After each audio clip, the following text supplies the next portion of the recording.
ನಗರ ಪ್ರದೇಶ ಅಂದ ಸಂದರ್ಭದಲ್ಲಿ ಒಂದು ನಗರದಲ್ಲಿ ಟ್ಯಾಕ್ಸಿಗಳು ಓಡಾಡ್ತವೆ ಅನ್ನೋದಾದರೆ ಏಕರೂಪದ ದರವನ್ನು ಪಡೆದುಕೊಳ್ಬೇಕಾಗತ್ತೆ. ಆದರೆ ಪ್ರಯಾಣಿಕರಿಂದ ನಿತ್ಯ ನಿರಂತರವಾಗಿ ಅತಿ ಹೆಚ್ಚಿನ ವಸೂಲಿಯನ್ನು ಮಾಡ್ತಿರೋದನ್ನು ತಪ್ಪಿಸೋದಕ್ಕೆ ಸಾರಿಗೆ ಇಲಾಖೆ ಒನ್ ಸಿಟಿ ಒನ್ ರೇಟ್ ಅನ್ನುವಂಥ ಕಾನೂನನ್ನು ತರುತ್ತೆ. ಫೆಬ್ರವರಿ ಬಂದಂತಹ ಕಾನೂನು, ಆದರೆ ಇನ್ನೂ ಕೂಡ ಜಾರಿಯಾಗಿಲ್ಲ. ಹಾಗಾಗಿ ಏಕರೂಪದ ಈ ದರ ಸೇವೆ ಯಾವಾಗ ಬರುತ್ತೆ ಅನ್ನುವಂಥ ಪ್ರಶ್ನೆಯನ್ನು ಇವತ್ತಿನ ಮೆಗಾ ಸುದ್ದಿಯಲ್ಲಿ ನಾವೆತ್ತೋಣ. ಹಾಗಾಗಿ ಒನ್ ಸಿಟಿ ಒನ್ ರೇಟ್ ಅಂದ್ರೇನು, ಟ್ಯಾಕ್ಸಿಗಳಿಗೆ ಇದು ಯಾವ ರೀತಿ ಅಪ್ಲೈ ಆಗುತ್ತೆ, ಪ್ರಯಾಣಿಕರಿಗಾಗುವಂತಹ ಲಾಭ ಏನು, ಸಾರಿಗೆ ಇಲಾಖೆಯೇ ಜಾರಿಗೆ ತಂದಿರುವಂತಹ ಈ ಕಾನೂನನ್ನು ಸಾರಿಗೆ ಇಲಾಖೆ ಹಾಗಾದರೆ ಯಾವಾಗ ಜಾರಿಗೆ ತರುತ್ತೆ ಮಾತಾಡೋಣ. ನಾನು ದಿವ್ಯಶ್ರೀ.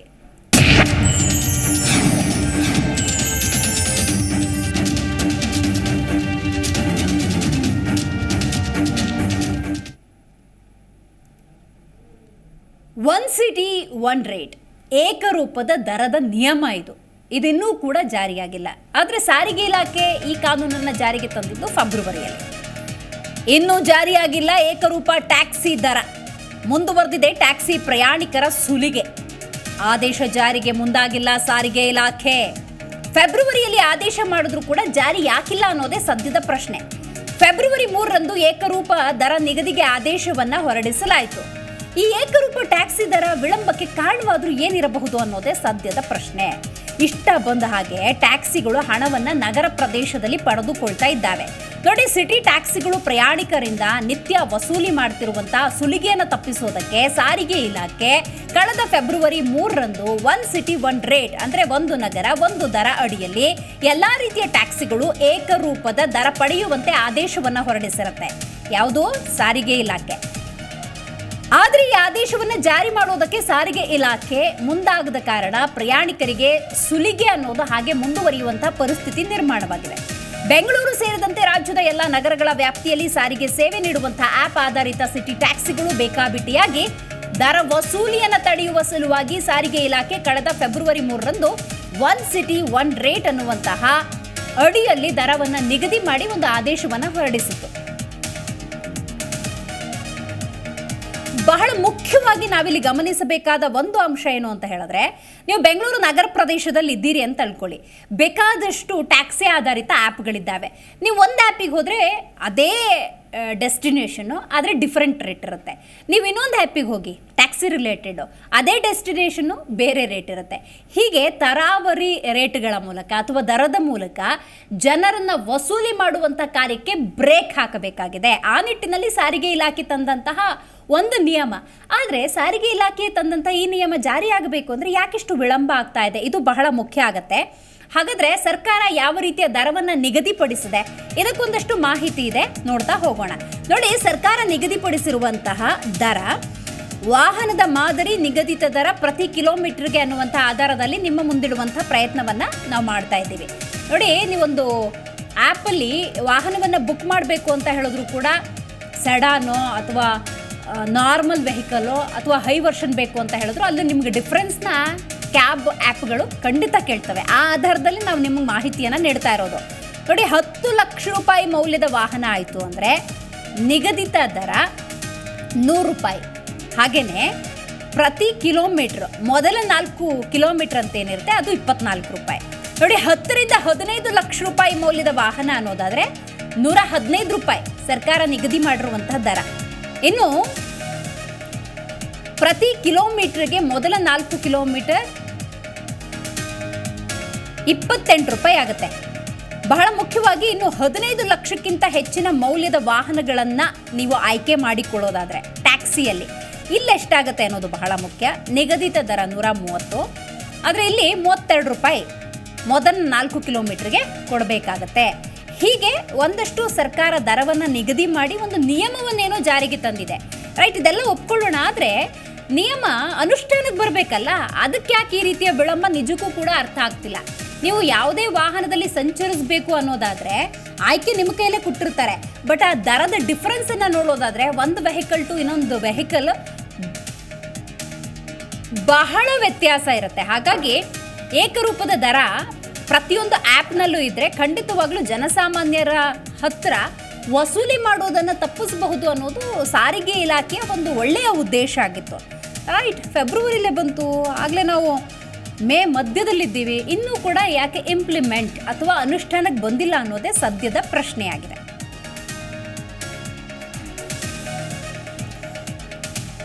ಬಹಳ ಮುಖ್ಯವಾಗಿ ನೋಡಿ, ಇಲ್ಲಿ ನಿಮಗೆ ಕೊಡ್ತಿರುವಂಥ ಮಾಹಿತಿಯಲ್ಲಿ ಒಂದಷ್ಟು ಅಂಶವನ್ನು ನೀವು ಇಲ್ಲಿ ಗಮನಿಸಬಹುದು. ಬಹಳ ಮುಖ್ಯವಾಗಿ ನೋಡಿ, 10 ಲಕ್ಷ ರೂಪಾಯಿ ಮೌಲ್ಯ, 10 ರಿಂದ 15 ಲಕ್ಷ ರೂಪಾಯಿ ಮೌಲ್ಯದ ವಾಹನ, 15 ಲಕ್ಷಕ್ಕಿಂತ ಹೆಚ್ಚಿನ ಮೌಲ್ಯದ ವಾಹನ ಇದ್ದರೆ ಯಾವ ರೀತಿಯ ದರ ನಿಗದಿ ಅಂತ ನಾವಿಲ್ಲಿ ಕೊಟ್ಟಿದ್ದೀವಿ. ಯಾಕೆ ದರ ವಸೂಲಿಯನ್ನು ಮಾಡೋದನ್ನು ತಪ್ಪಿಸಬೇಕಾಯಿತು ಅನ್ನುವಂಥ ನಿರ್ಧಾರಕ್ಕೆ ಸಾರಿಗೆ ಇಲಾಖೆ ಬಂತು ಅನ್ನೋದಾದರೆ ಅದು ಪ್ರಯಾಣಿಕರ ಒತ್ತಡವನ್ನು ಆಧರಿಸಿ. ನೋಡಿ, ಬಹಳ ಮುಖ್ಯವಾಗಿ ಇದಕ್ಕೆ ಸಂಬಂಧಪಟ್ಟಂತೆ ಕೆಲವೊಂದು ದೂರುಗಳು ಬಂತು. ಆ ಆಧಾರದಲ್ಲಿ ಸರ್ಕಾರ ನಿಯಮವನ್ನು ಜಾರಿಗೆ ತರುವಂಥ ನಿಟ್ಟಿನಲ್ಲಿ ಕೈ ಹಾಕಿದೆ. ನೋಡಿ, ಸದ್ಯ ನಗರದಲ್ಲಿ ಸೇವೆ ನೀಡುವಂಥ ಟ್ಯಾಕ್ಸಿಗಳಿಗೆ ಯಾವುದೇ ರೀತಿಯ ನಿಗದಿತ ದರ ಅನ್ನೋದಿಲ್ಲ. ಇದನ್ನು ನಾವು ಗಮನಿಸಬೇಕು. ಬೆಂಗಳೂರಿನಲ್ಲಿ ವಿಮಾನ ನಿಲ್ದಾಣಕ್ಕೆ ಸೇವೆ ನೀಡುವ ಟ್ಯಾಕ್ಸಿಗಳಿಗೆ ಹೊರತುಪಡಿಸಿ ಉಳಿದ ಆ್ಯಪ್ ಆಧಾರಿತ ಸೇವೆ ನೀಡುವಂಥ ಟ್ಯಾಕ್ಸಿಗಳು ತಮಗಿಷ್ಟ ಬಂದ ಹಾಗೆ ಸೇವೆಯನ್ನು ನೀಡ್ತಾ ಇದ್ದಾವೆ. ಅದರಲ್ಲೂ ಪ್ರಯಾಣಿಕರ ಒತ್ತಡ ಹೆಚ್ಚಿರುತ್ತೆ ನೋಡಿ. ಪೀಕ್ ಅವರ್ಸ್ ಅಂತ ಏನು ಕರಿತೀವಿ, ಬೆಳಗ್ಗೆ 8 ರಿಂದ 11 ಗಂಟೆವರೆಗೂ ನಾವು ಯಾವ ಕ್ಯಾಬಲ್ಲಿ ಓಡಾಡೋಕ್ಕೆ ಸಾಧ್ಯ ಇಲ್ಲ. ಅಷ್ಟರ ಮಟ್ಟಿಗೆ ಬರೀ 80 ರೂಪಾಯಿ ಜಾಗಕ್ಕೆ 250 ರೂಪಾಯಿ ಕೊಡಬೇಕಾದಂಥ ಪರಿಸ್ಥಿತಿ ನಿರ್ಮಾಣ ಆಗುತ್ತೆ. ಹಾಗಾಗಿ ಇಂಥ ದರ ವಸೂಲಿ ಅಥವಾ ಇದನ್ನು ವಸೂಲಿ ಮಾಡುವಂತಹ ಟ್ಯಾಕ್ಸಿಗಳ ನಿರ್ಧಾರಕ್ಕೆ ಬ್ರೇಕ್ ಹಾಕುವಂಥ ನಿಟ್ಟಿನಲ್ಲಿ ಸಾರಿಗೆ ಇಲಾಖೆ ತಂದಿರುವಂತಹ ಒಂದು ನಿಯಮ. ಬಟ್ ಇಲ್ಲಿ ಪ್ರಶ್ನೆ ಈ ಕ್ಷಣಕ್ಕೂ ಉದ್ಭವ ಆಗಿರೋದೇನು ಅಂತ ಹೇಳಿದ್ರೆ, ಯಾಕೆ ಅನುಷ್ಠಾನಕ್ಕೆ ಬಂದಿಲ್ಲ ಅಂತ. ಇದರ ಬಗ್ಗೆ ಮಾತಾಡಲಿಕ್ಕೆ ಕರ್ನಾಟಕ ರಾಜ್ಯ ಚಾಲಕರ ಪರಿಷತ್ ಸಂಸ್ಥಾಪಕ ಅಧ್ಯಕ್ಷರಾಗಿರುವಂತಹ ಸೋಮಶೇಖರ್ ಗೌಡ್ರಿದ್ದಾರೆ. ನಮಸ್ಕಾರ. ನಮಸ್ತೆ ಮೇಡಮ್. ರೈಟ್, ಇನ್ನು ನಮ್ಮ ಕಾರ್ಯಕ್ರಮದಲ್ಲಿ ಹೋರಾಟಗಾರರಾಗಿರುವಂತಹ ಕೆ ಎನ್ ಜಯಸಿಂಹ ಅವರಿದ್ದಾರೆ. ಸರ್ ನಮಸ್ಕಾರ. ನಾನು ಆಗ್ಲಿಂದ ಮಾತಾಡ್ತಾ ಇದ್ದೆ ಸೋಮಶೇಖರ್ ಗೌಡ್ರೆ. ಬೆಂಗಳೂರು ನಗರ ಪ್ರದೇಶ ಅಂದಾಗ ಒಂದು ಜಾಗದಿಂದ ಮತ್ತೊಂದು ಜಾಗಕ್ಕೆ ಹೋಗಬೇಕು ಅಂತ ಹೇಳಿದ್ರೆ ಪಬ್ಲಿಕ್ ಟ್ರಾನ್ಸ್ಪೋರ್ಟ್ ಇರುತ್ತೆ. ಅದರಲ್ಲಿ ಅಫ್ಕೋರ್ಸ್ ಟ್ಯಾಕ್ಸಿ, ಆಟೋ, ಬಸ್ಸಲ್ಲಿ ಕೆಲವೊಂದು ಸಂದರ್ಭದಲ್ಲಿ ಸಂಚರಿಸೋಕ್ಕಾಗಲ್ಲ, ಟೈಮು, ಈ ಥರ ಎಲ್ಲ ನೋಡೋ ಟ್ಯಾಕ್ಸಿನ ಡಿಪೆಂಡೆನ್ಸಿ ಇದ್ದೇ ಇರುತ್ತೆ. ನಾನು ಈಗ MG ರೋಡಿಂದ ಮಲ್ಲೇಶ್ವರಕ್ಕೆ ಹೋಗಬೇಕು ಅಂದರೆ ಹಬ್ಬ ಅಂದ್ರೆ 120 ರೂಪಾಯಿ ಆಗ್ಬೋದು ಅಂತ ಅನ್ಕೊಂಡಿರ್ತೀನಿ. ಅದೇ 9 ರಿಂದ 11 ಗಂಟೆವರೆಗೂ ಅಥವಾ 8 ಗಂಟೆಯಿಂದ 11 ಗಂಟೆ ಹೋಗಬೇಕು, ಇಲ್ಲೇ 250 ರೂಪಾಯಿ ಕೊಡಬೇಕು ಅನ್ನೋ ಪರಿಸ್ಥಿತಿ ಇದೆ ಅಂದರೆ ಇದನ್ನು ಡೆಫಿನೆಟ್ಲಿ ವಸೂಲಿ ಅಂತಾನೆ ಕರಿಬೇಕು. ಏನಂತೀರಿ? ಇಲ್ಲ, ನಿಮ್ಮ ಪ್ರಕಾರ ವಸೂಲಿ ಅಂತ ನೀವು ಕರಿತೀರಾ. ಆಕ್ಚುಲಿ ನಮ್ಮ ಪ್ರಕಾರ ಹೋಗ್ಬೇಕು ಅಂದ್ರೆ ಇದು ಟ್ಯಾಕ್ಸಿ ಚಾಲಕರಿಂದ ವಸೂಲಿ ಆಗ್ತಿಲ್ಲ, ಆ್ಯಪ್ ಸಂಸ್ಥೆಗಳಿಂದ ವಸೂಲಿ ಮಾಡ್ಕೊಳ್ತಿದ್ದಾರೆ ಅಷ್ಟೇ. ಇಲ್ಲಿ ಏನಾಗ್ತಿದೆ ಅಂದ್ರೆ, ನೀವು ಆಗ್ಲೇ ಹೇಳಿದ್ರಿ ಫೆಬ್ರವರಿ 3ನೇ ತಾರೀಕಲ್ಲಿ ಸರ್ಕಾರ ಆದೇಶ ಕೊಟ್ಟಿದೆ, ಇನ್ನೂ ಕೂಡ ಯಾಕೆ ಇದು ಇಂಪ್ಲಿಮೆಂಟ್ ಆಗಿಲ್ಲ ಅಂತ. ಮೇಡಮ್, ಕರ್ನಾಟಕ ರಾಜ್ಯ ಸಾರಿಗೆ ಇಲಾಖೆ ಅಂತ ಏನಿದೆ, ಇದನ್ನ ಕರ್ನಾಟಕ ರಾಜ್ಯ ಸಾರಿಗೆ ಇಲಾಖೆ ಅನ್ನೋ ಒಂದು ಪದ ತೆಗೆದುಬಿಟ್ಟು ಖಾಸಗಿ ಸಾರಿಗೆ ಇಲಾಖೆ ಅಂತ ಮಾಡಿದ್ರೆ ತುಂಬಾ ಚೆನ್ನಾಗಿರುತ್ತೆ. ನೋಡಿ, ಈ ಆಕ್ರೋಶ ಯಾಕೆ ಅಂದ್ರೆ ಮೇಡಮ್, ಈಗ ಕರ್ನಾಟಕ ರಾಜ್ಯ ಅಂದ್ಮೇಲೆ ಕರ್ನಾಟಕ ರಾಜ್ಯದಲ್ಲಿ ಏನೇ ಒಂದು ಆದೇಶ ಬಂದ್ರೂ ಕೂಡ ಆ ಆದೇಶನ ಪರಿಪಾಲನೆ ಮಾಡಿಸುವಂತ ಕೆಲಸ ಮಾಡಬೇಕಾಗಿರೋದು ಆ ಇಲಾಖೆಗೆ ಸಂಬಂಧಪಟ್ಟಿರುವಂತ ಅಧಿಕಾರಿಗಳು. ಆದ್ರೆ ಈ ಅಧಿಕಾರಿಗಳು ಏನ್ ಮಾಡ್ತಿದ್ದಾರೆ ಅಂದ್ರೆ, ಈ ಖಾಸಗಿ ಸಂಸ್ಥೆಗಳು ಏನಿದಾವಲ್ಲ, ಆಪ್ ಆಧಾರಿತ ಸಂಸ್ಥೆಗಳು, ಈ ಸಂಸ್ಥೆಗಳಿಗೆ ಇವ್ರುಗಳು ಗುಲಾಮರಾಗ್ಬಿಟ್ಟಿದ್ದಾರೆ. ಇದು ಯಾಕೆ ಅಂದ್ರೆ, ನಾವು ಇವತ್ತಿಂದ ಅಲ್ಲ, 2016ರಿಂದನೂ ಕೂಡ ಈ ಒಂದು ವಿಚಾರದಲ್ಲಿ ಹೋರಾಟಕ್ಕೆ ಅಂತ ಇಳಿದಾಗಿಂದನೂ ಕೂಡ ಈ ಏನು ಸರ್ಕಾರದ ಆದೇಶಗಳಾಗ್ತದೆ, ಬರೀ ಇದು ಪೇಪರ್ ಆದೇಶ ಅಷ್ಟೇ, ಸರ್ಕಾರದ ಸುತ್ತೋಲೆಯ ಪೇಪರ್ ಆದೇಶ ಅಷ್ಟೇ. ಅದರ್ವೈಸ್ ಜನರಿಗೂ ಇದರಿಂದ ಉಪಯೋಗ ಆಗಲ್ಲ. ಮತ್ತೆ ಯಾರು ಸ್ವಂತ ವೆಹಿಕಲ್ಗಳನ್ನ ಇಟ್ಕೊಂಡು ಇಂಥ ಆಪ್ ಸಂಸ್ಥೆಗಳಲ್ಲಿ ಅಟ್ಯಾಚ್ಮೆಂಟ್ ಮಾಡ್ಕೊಂಡು ಗಾಡಿಗಳು ಓಡಿಸ್ತಿದ್ದಾರೆ ಅಂತ ಓನರ್ ಕಮ್ ಡ್ರೈವರ್ಗಳಿಗೂ ಕೂಡ ಇದು ಉಪಯೋಗ ಆಗ್ತಿಲ್ಲ. ಗೊತ್ತಾಯ್ತು. ಇಲ್ಲಿ ಉಪಯೋಗ ಆಗ್ತಿರೋದು ಯಾರಿಗೆ ಅಂದ್ರೆ, ಆಪ್ ಆಧಾರಿತ ಸಂಸ್ಥೆಗಳು 26% ಕಮಿಷನ್ ತಗೊಳ್ತಾರೆ. 26% ಕಮಿಷನ್ ಅಲ್ಲಿ ಈಗ GST ಟ್ಯಾಕ್ಸ್ ಅಂತ ಹೇಳಿ ಗೌರ್ಮೆಂಟ್ಗೂ ಕೂಡ ಅದರಲ್ಲಿ 26% ಅಲ್ಲಿ ಅವರು ಕೂಡ ಅದನ್ನ ಗೌರ್ಮೆಂಟ್ ಕಟ್ತಾರೆ. ಇಲ್ಲಿ ಏನಾಗ್ತಿದೆ, ಸರ್ಕಾರಕ್ಕೆ ಈ ಆಪ್ ಆಧಾರಿತ ಸಂಸ್ಥೆಗಳು ಬಂದು ನಮ್ಮ ರಾಜ್ಯದಲ್ಲಿ ಬಂದು ಇಂಥ ಸಂಸ್ಥೆಗಳಿಂದ ಏನ್ ಕಮಿಷನ್ ಬರಬೇಕಾಗಿದೆ ಸರ್ಕಾರಕ್ಕೆ, ಅದು ಸರ್ಕಾರಕ್ಕೆ ಹೋಗ್ತಾ ಇದೆ. ಅದನ್ನ ತಪ್ಪಿಸ್ಕೊಳ್ಳೋಕೆ ಸರ್ಕಾರಕ್ಕೆ ಇಷ್ಟ ಇಲ್ಲ. ಈ ಸಂಸ್ಥೆಗಳು ಅಷ್ಟೇ ಆ ದುಡ್ಡನ್ನ ಇವ್ರು ಅವಾಯ್ಡ್ ಮಾಡ್ಬಿಟ್ರು ಅಂದ್ರೆ ಈ ಖಂಡಿತ ಇದರಲ್ಲಿ ಟ್ಯಾಕ್ಸಿ ಅಟ್ಯಾಚ್ಮೆಂಟ್ ಮಾಡ್ಕೊಂಡಿರುವಂತ ವಾಹನ ಓನರ್ಗಳಿಗೆ ಮತ್ತೆ ಮಾಲೀಕರುಗಳಿಗೂ ಒಳ್ಳೇದಾಗುತ್ತೆ, ಮತ್ತೆ ಗ್ರಾಹಕರಿಗೂ ಕೂಡ ಒಳ್ಳೇದಾಗುತ್ತೆ. ಇಲ್ಲಿ ಏನಾಗ್ತದೆ, ಇವ್ರು 26% ಕಮಿಷನ್ ತಗೊಳ್ಳೋದಕ್ಕೋಸ್ಕರ ಇಲ್ಲಿ ಹೈಕ್ ಯಾರ ಮೇಲೆ ಮಾಡ್ತಾರೆ ಅಂದ್ರೆ ಗ್ರಾಹಕರ ಮೇಲೆ ರೇಟ್ ಹೈಕ್ ಮಾಡ್ತಾರೆ. ಮತ್ತೆ ಈ 26% ಕಮಿಷನ್ ತಗೊಂಡು ಕಸ್ಟಮರ್ ಹತ್ರ ಅಷ್ಟು ವಸೂಲಿ ಮಾಡಿ ಈ ಅಟ್ಯಾಚ್ಮೆಂಟ್ ಮಾಡ್ಕೊಂಡಿರುವಂತ ಓನರ್ ಕಮ್ ಡ್ರೈವರ್ಗಳು ಎಷ್ಟು ಲಕ್ಷಾಂತರ ಜನ ಇದ್ದಾರೆ, ಅವ್ರಿಗೆ ವರ್ಕೌಟ್ ಆಗ್ಬೇಕು ಅಂದ್ರೂ ಕೂಡ ಕಸ್ಟಮರ್ ಮೇಲೇನೆ ಅವರು ಬರ್ಡನ್ ಮಾಡೋದಕ್ಕೆ ಸಾಧ್ಯ. ಗೊತ್ತಾಯ್ತು. ಇಲ್ಲಿ ಒಂದು ಈ ಸಂಸ್ಥೆನೂ ಕೂಡ ಹಣ ತಿನ್ಬೇಕು, ಸರ್ಕಾರನೂ ಕೂಡ ಹಣ ತಿನ್ಬೇಕು, ಮತ್ತೆ ಈ ಸಂಸ್ಥೆಯಲ್ಲಿ ಅಟ್ಯಾಚ್ಮೆಂಟ್ ಆಗಿರುವಂತಹ ಓನರ್ ಕಮ್ ಡ್ರೈವರ್ಸ್ಗಳು ಮತ್ತೆ ಚಾಲಕರುಗಳಿಗೂ ಇವ್ರಿಗೂ ವರ್ಕೌಟ್ ಆಗಬೇಕು ಅಂದ್ರೆ ಇದು ಎಲ್ಲವನ್ನೂ ಕೂಡ ಸುಲಿಗೆ ಮಾಡೋದಕ್ಕೆ ನಿಂತಿರೋದೇ ಗ್ರಾಹಕರುಗಳ ಮೇಲೆ. ಈಗ ನೀವು ಹೇಳಿದ್ರಿ ನಾನು MG ರೋಡಿಂದ ಮಲ್ಲೇಶ್ವರಂಗೆ ಹೋಗ್ಬೇಕಾಗ್ತದೆ, ಒಂದು 120 ರೂಪಾಯಿ ಅಂದಾಜು ಆಗ್ಬೋದು ಅನ್ನೋ ಥರ.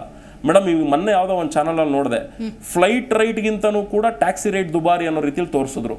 ಆಕ್ಚುಲಿ ಏನಾಗ್ತದೆ ಅಂದರೆ ಮೇಡಮ್, ಒಬ್ಬ ಕಸ್ಟಮರು ಒಂದು ಕ್ಯಾಬ್ನ ಬುಕ್ ಮಾಡ್ತಾನೆ ಕೆಂಪೇಗೌಡ ಇಂಟರ್ನ್ಯಾಷನಲ್ ಏರ್ಪೋರ್ಟಿಂದ ಎಲೆಕ್ಟ್ರಾನಿಕ್ ಸಿಟಿ ಅಂತ. ಬುಕ್ಕಿಂಗ್ ಮಾಡೋ ಟೈಮಲ್ಲಿ ಏನಾಗ್ತದೆ, ಅದು ಸಿಟಿ ಒಳಗಡೆಯಿಂದ ಹೋಗೋದಕ್ಕಿರುತ್ತೆ, ಆ ಒಂದು ರೂಟ್ನ ಅನುದಾರವಾಗಿ ಒಂದು ದರ ತೋರಿಸುತ್ತೆ ಕಸ್ಟಮರ್ಗೆ. ಒಂದು ಮ್ಯಾಕ್ಸಿಮಮ್ ಈಗ ಒಂದು ಉದಾಹರಣೆಗೆ 1000 ರೂಪಾಯಿ ತೋರಿಸ್ಬೋದು ಅಂತ ಅನ್ಕೊಳ್ಳಿ. ಆ ಕಸ್ಟಮರ್ ಬಂದು OTP ಹಾಕಿದ ಮೇಲೆ ಡಿವೈಸ್ಗೆ ಅದು ರೂಟ್ ಹೆಂಗ್ ತಗೊಳುತ್ತೆ ಅಂದ್ರೆ ಬೇಗ ಫಾಸ್ಟ್ ಆಗಿ ಹೋಗುವಂತ ರೂಟನ್ನ ತಗೊಳುತ್ತೆ. ಅವಾಗ ಏನಾಗುತ್ತೆ, outer ring road, nice road ಇದನ್ನ ತೋರ್ಸಕ್ ಶುರು ಮಾಡುತ್ತೆ. ಇಲ್ಲಿ ಕಸ್ಟಮರ್ಗೆ 1000 ರೂಪಾಯಿ ಹೆಂಗ್ ಬರುತ್ತೆ ಅಂದ್ರೆ ಅವನು ಒಂದು ಅಂದಾಜು ಒಂದು 60 ಕಿಲೋಮೀಟರ್ ಆಗುತ್ತೆ ಅಂತ ಬುಕ್ ಮಾಡ್ತಾನೆ. ಹಿಂಗ್ ಸುತ್ತಾಕೊಂಡು ಹೋಗೋದ್ರಿಂದ ಏನಾಗುತ್ತೆ, 80 ಕಿಲೋಮೀಟರ್ ಆಗ್ಬೋದು, ಇಲ್ಲ 110 ಕಿಲೋಮೀಟರ್ ಆಗ್ಬೋದು. ಅವಾಗ ಏನಾಗುತ್ತೆ, 1000 ರೂಪಾಯಿ ಇದ್ದಿದ್ದು ಇಲ್ಲಿ ಏಕ್ದಮ್ ಬಂದು 1800, 2000 ಈ ರೀತಿಗೆ ಹೈಕ್ ಆಗುತ್ತೆ. ಈಗ ನನಗೆ ಇಲ್ಲೊಂದು ಸಣ್ಣ ಪ್ರಶ್ನೆ ಏನು ಅಂದ್ರೆ, ಅದು ರೂಟ್ ಚೇಂಜ್ ಮಾಡ್ಕೊಳತ್ ನೋಡಿ, ಬುಕ್ OTP ಆದ್ಮೇಲೆ ಅದು ಗ್ರಾಹಕರಿಗೆ ಫ್ರೆಂಡ್ಲಿ ಆಗಿನ ನಿಜಕ್ಕೂ ಕೂಡ ಟ್ರಾಫಿಕ್ ಫ್ರೀ ಪ್ಲೇಸ್ಗೆನೆ ಅದು ಅಸೈನ್ ಆಗುತ್ತಾ? ಟ್ರಾಫಿಕ್ ಫ್ರೀ ಪ್ಲೇಸ್ಗೆನೆ ಅಸೈನ್ಮೆಂಟ್ ಆಗುವಂತದ್ದು ರೂಟ್. ಇದು ಫ್ರೆಂಡ್ಲಿ ಅಂತ ಏನಿಲ್ಲ, ಅದ್ರಲ್ಲಿ ಏನ್ ಮಾಫಿಯಾ ಬರೋದಿಲ್ಲ. ಆಕ್ಚುಲಿ ಕಸ್ಟಮರ್ರೇ ಅದನ್ನ ನೋಡ್ತಾರೆ. ಈಗ ನಾವು ಅದನ್ನ ಹಿಂಗೆ ಅಲ್ಲಿ ಜಾಸ್ತಿ ಆದಾಗ ಅವ್ರ ಕಸ್ಟಮರ್ ಅದನ್ನ ನೋಡ್ಕೊಳ್ಬೇಕು. ಸರ್ ನಮ್ಗೆ ಔಟರ್ ರಿಂಗ್ ರೋಡ್ ಬೇಡ, ನೈಸ್ ರೋಡ್ ಬೇಡ, ಸಿಟಿಯಲ್ಲೇ ಹೋಗಿ ಪರವಾಗಿಲ್ಲ ಅನ್ನೋರು ಕೂಡ ಉಂಟು. ಇನ್ನು ಕೆಲವರು ಏನ್ ಮಾಡ್ತಾರೆ, ಸರ್ ಸಿಟಿ ಒಳಗಡೆ ಬೇಡ, ಲೇಟ್ ಆಗ್ಬಿಡುತ್ತೆ, ಔಟರ್ ರಿಂಗ್ ರೋಡ್ ಮೇಲೆ ಹೋಗ್ಬಿಡಿ ಅಂತ ಹೇಳ್ತಾರೆ, ಪರವಾಗಿಲ್ಲ ಅಂತ ಹೇಳ್ತಾರೆ. ಇಲ್ಲಿ ಆ ತರ ಹೋದಾಗ ಏನಾಗುತ್ತೆ, ಆಟೋಮೆಟಿಕ್ಲಿ ಈಗ ಮಾಡರ್ನ್ ಬೆಡ್ ಫ್ಯಾಕ್ಟರಿಯಿಂದ ಯಾರೋ ಒಬ್ರು JP ನಗರ್ಗೆ ಹೋಗ್ಬೇಕು. JP ನಗರ್ಗೆ ಹೋಗ್ಬೇಕು ಅಂದ್ರೆ ನಾಯಂಡಹಳ್ಳಿಯಿಂದ ಒಳಗಡೆ ಹೋಗ್ಬೋದು, ಇಲ್ಲ ಅಂದ್ರೆ ನೈಸ್ ರೋಡ್ ಅಲ್ಲೂ ಹೋಗ್ಬೋದು. ನೈಸ್ ರೋಡ್ ಅಲ್ಲಿ ಹೋದ್ರೆ 1500, ಒಳಗಡೆಯಿಂದ ಹೋದ್ರೆ 700-800 ರೂಪಾಯಿ ಮುಗ್ದೋಗುತ್ತೆ. ಈ ತರ ಒಂದು ವೇರಿಯೇಷನ್ ಆಗ್ತಿರೋದ್ರಿಂದ ಏನಾಗ್ತದೆ, ಜನಕ್ಕೆ ಕ್ಲಾರಿಟಿ ಇದೆಯಾ ಅಂದ್ರೆ ಬಿಕಾಸ್ ಆಫ್ ಡಿಸ್ಟೆನ್ಸೇ ನನಗೆ ಇಷ್ಟು ಹೊರೆ ಆಯಿತು ಅನ್ನೋ ಕ್ಲಾರಿಟಿ ಇರುತ್ತಾ? ಕೆಲವ್ರಿಗೆ ಇರಲ್ಲ. ನಾನು ಯಾಕೆ ಅಂತ ಹೇಳಿದ್ರೆ, ಕೆಲವರು ವೃದ್ಧರು ಪ್ರಯಾಣ ಮಾಡ್ತಾರೆ. ಎಷ್ಟೋ ಜನ ನಾನು ಅಬ್ಸರ್ವ್ ಮಾಡ್ದಂಗೆ ಮಕ್ಕಳು ಅವ್ರ ಅಪ್ಪ ಅಮ್ಮಂಗೆ ಬುಕ್ ಮಾಡಿ ಕಳಿಸ್ಬಿಡ್ತಾರೆ. ಅವ್ರು ಪೇ ಮಾಡ್ತಾರೋ ಇಲ್ವೋ, ಮಕ್ಕಳು ಪೇ ಮಾಡ್ಬೋದು. ಅರೆ ನಾನು ಅಂದ್ಕೊಂಡಿದ್ದು ಬರೀ 800 ರೂಪಾಯಿ ನೋಡಿದ್ರೆ 1400 ರೂಪಾಯಿ ತೋರಿಸ್ತಾ ಇದೆ, ಗೊಂದಲ ಆಗುತ್ತೆ. ಮೇಡಮ್ ನಮ್ಮ ಕರ್ನಾಟಕದ ಹಣೆ ಬರ ಏನು ಅಂದ್ರೆ, ಜಾಗೃತಿ ಮೂಡಿಸುವಂತದ್ದೇ ಇಲ್ಲ. ಅದು ಖಾಸಗಿ ವಲಯ ಆಗಿರ್ಬೋದು, ಸರ್ಕಾರದ ವಲಯದಲ್ಲಾದ್ರೂ ಆಗ್ಬೋದು. ಈಗ ನೋಡಿ, ಕರ್ನಾಟಕ ಸಾರಿಗೆ ಇಲಾಖೆಯಿಂದ ಏನೆಲ್ಲ ನಿಯಮಗಳು ಬರ್ತಾ ಇರ್ತವೆ, ಅದನ್ನ ಜಾಗೃತಿ ಮೂಡಿಸುವಂತ ನಿಟ್ಟಿನಲ್ಲಿ ಒಂದು ಚೌಕಟ್ಟನ್ನ ಇವರು ಸೃಷ್ಟಿ ಮಾಡ್ಕೊಂಡ್ರೆ, ಅದ್ರ ಬಗ್ಗೆ ನಾನು ಡೀಟೇಲ್ ಆಗಿ ಮಾತಾಡ್ತೀನಿ. ಸೊ ಇದೀಗ ನಮ್ಮ ಕಾರ್ಯಕ್ರಮದಲ್ಲಿ ಚಿಂತಕರಾಗಿರುವಂತಹ ಮಹಂತ್ ಗೌಡ್ರು ಕೂಡ ಭಾಗಿಯಾಗಿದ್ದಾರೆ. ಸರ್ ನಮಸ್ಕಾರ. ಜಯಸಿಂಹ ಸರ್, ನೀವು ತಿಳಿಸ್ಬೇಕು, ಜನಸಾಮಾನ್ಯರಿಗೆ ಈಗ ಟ್ಯಾಕ್ಸಿ ಇರ್ಬೋದು, ಆಟೋ ಅಂತೇನಾದ್ರೂ ಇದ್ರೆ, ಜನಸಾಮಾನ್ಯರು ಇದ್ರೆ ತಾನೇ ಈ ಟ್ಯಾಕ್ಸಿ ಆಟೋಗಳೆಲ್ಲ ಅಯ್ಯೋ ಇಷ್ಟೊಂದು ವಸೂಲಿ ಆಗ್ತಿದೆ ಅಂತೇಳಿ ಪಬ್ಲಿಕ್ ಟ್ರಾನ್ಸ್ಪೋರ್ಟಿಗೆ ಹೋಗೋದು ಅಥವಾ ಸ್ವಂತ ವೆಹಿಕಲ್ ಮಾಡ್ಕೊಂಡ್ಬಿಟ್ರೆ ಅದಕ್ಕೆ ಪೆಟ್ಟು ಬೀಳೋದಿಲ್ವಾ? ಟ್ಯಾಕ್ಸಿ ಅಥವಾ ಬೇರೆ ಯಾವುದೋ ಸೇವೆಗೆ ಅದೆಲ್ಲ ಕಂಪ್ಲೀಟಾಗಿ ಇಲ್ಲ ಅಂತ ಅನ್ಕೊಂಡ್ರು ಕೂಡ ಒಂದು ಹೊಡೆತ ಅಂತ ಇರೋದು. ಯಾಕಂದರೆ ಶಕ್ತಿ ಯೋಜನೆ ನೇರವಾಗಿ ಟ್ಯಾಕ್ಸಿಗೆ ಹೊಡೆದಿದೆ.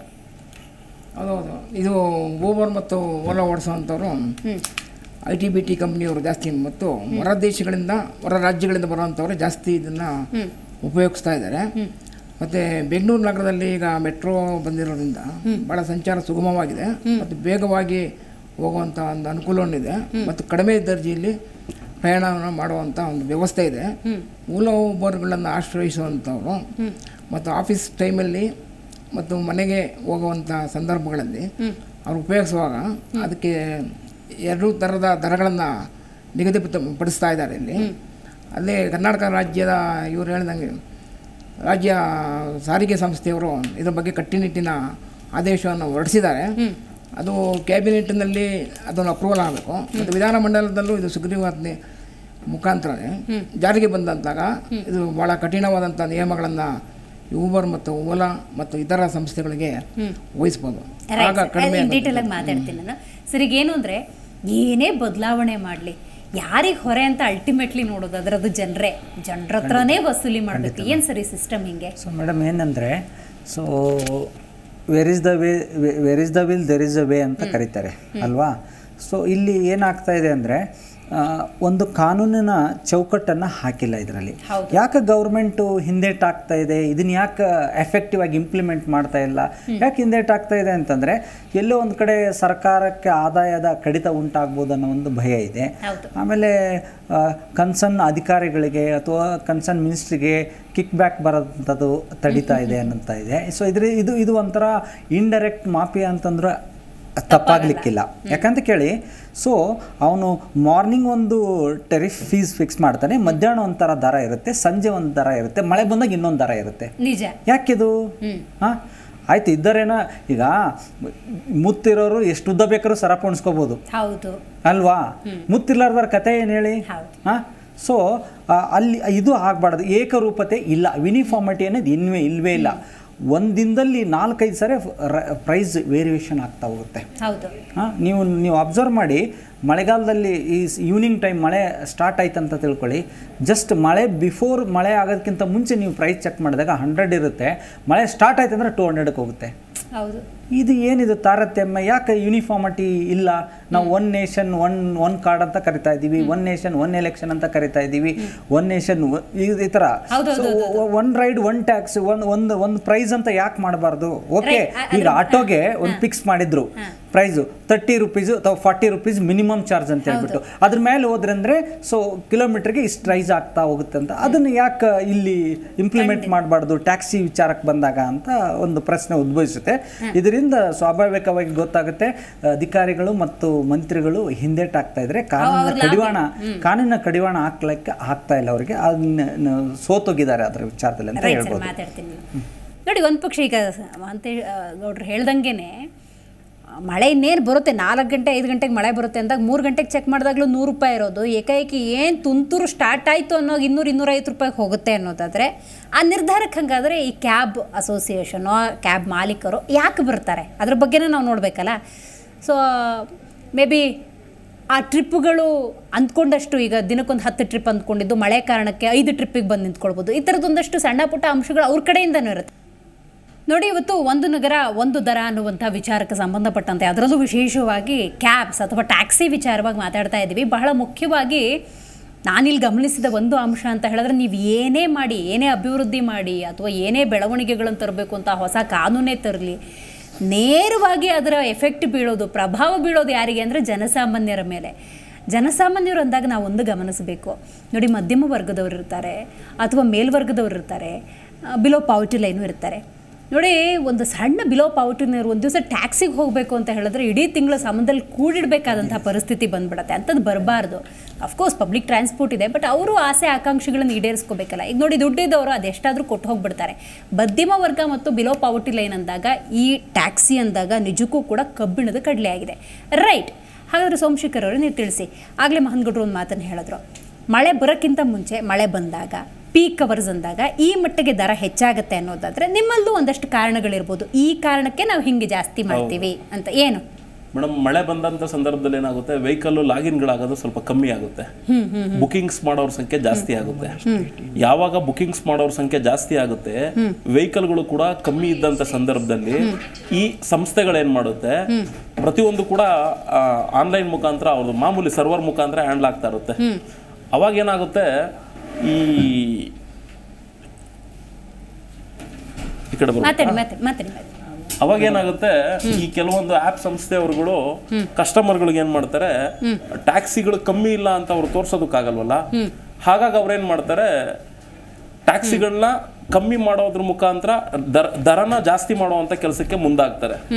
ಆಗ ಕಸ್ಟಮರ್ಗಳಿಗೆ ಏನಾಗುತ್ತೆ, ಇರಪ್ಪ ಈಗ 100 ರೂಪಾಯಿ ಇದ್ದಿದ್ದು ಇದಕ್ಕಿದ್ದಂಗೆ ರೈಸ್ ಆಗಿದೆ, ಅಲ್ಲಿಗೇನು ಸ್ವಲ್ಪ ಅವಾಯ್ಡ್ ಮಾಡ್ಕೊಳ್ಳೋಣ, ಒಂದ್ ಸ್ವಲ್ಪ ಅವಾಯ್ಡ್ ಮಾಡಿದ್ರೆ ರೇಟ್ ಕಮ್ಮಿ ಆಗ್ಬೋದೇನೋ, ಮಳೆ ನಿಂತ ಮೇಲೆ ಏನಾದ್ರೂ ರೇಟ್ ಕಮ್ಮಿ ಆಗ್ಬೋದೇನೋ, ಈ ತರ ಒಂದು ಮೂಮೆಂಟ್ ಅನ್ನ ಕಸ್ಟಮರ್ಗಳಲ್ಲೇ ಬದಲಾವಣೆ ಆಗುವಂತ ರೀತಿಯಲ್ಲಿ ಆಗಬೇಕು ಅನ್ನೋ ಒಂದು ಉದ್ದೇಶ ಇಟ್ಕೊಂಡು ಈ ಸಂಸ್ಥೆ ಅವ್ರು ಏನ್ ಮಾಡ್ತಾರೆ, ಈ ರೀತಿಯಲ್ಲಿ ದರಗಳನ್ನ ವೇರಿಯೇಷನ್ ನ ಕೊಡೋದಕ್ಕೆ ಶುರುವಾಗ್ತದೆ. ಯಾವಾಗ ಒಂದು ಏರಿಯಾದಲ್ಲಿ ವೆಹಿಕಲ್ಗಳು ಜಾಸ್ತಿ ಇರೋದಿಲ್ಲ, ಈಗ ನೀವು ಅವಾಗ್ಲೇ ಅಂದ್ರೆ ಬಸವೇಶ್ವರ ನಗರ ಅಂತೇಳಿ, ಈಗ ಬಸವೇಶ್ವರ ನಗರದಲ್ಲಿ ನೀವು ಒಂದು SUV ಗಾಡಿ ಬುಕ್ ಮಾಡ್ತೀರಾ, ಇಲ್ಲ ಸೆಡಾನ್ ಗಾಡಿನೇ ಬುಕ್ ಮಾಡ್ತೀರಾ.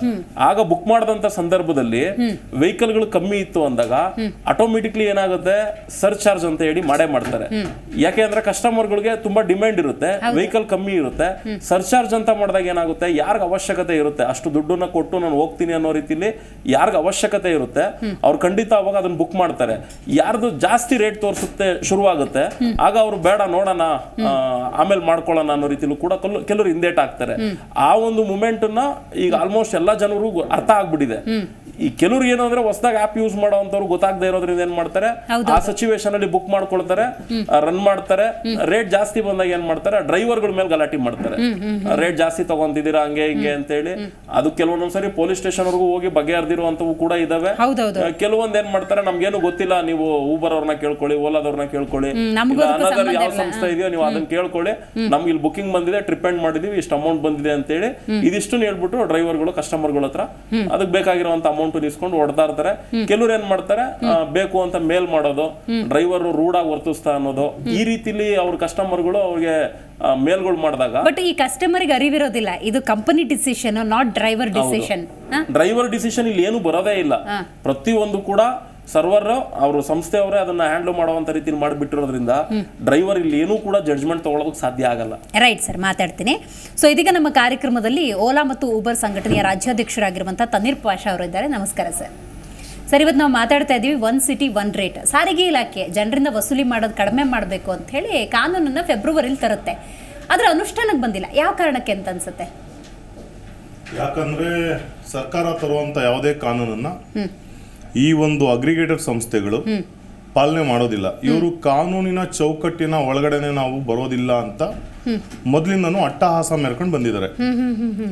ಈಗ ಒಬ್ಬ ಚಾಲಕ ಅಂದಮೇಲೆ ಅಸಂಘಟಿತ ಕಾರ್ಮಿಕ ಇಲಾಖೆ ಅಡಿನಲ್ಲೇ ಬರೋದಿಲ್ಲ. ಅದಕ್ಕೋಸ್ಕರ ಅವ್ರು ಚಾಲಕರಂತ ಕರೆಯಲ್ಲ, ಪಾರ್ಟ್ನರ್ಸ್ ಅಂತ ಕರೀತಾರೆ.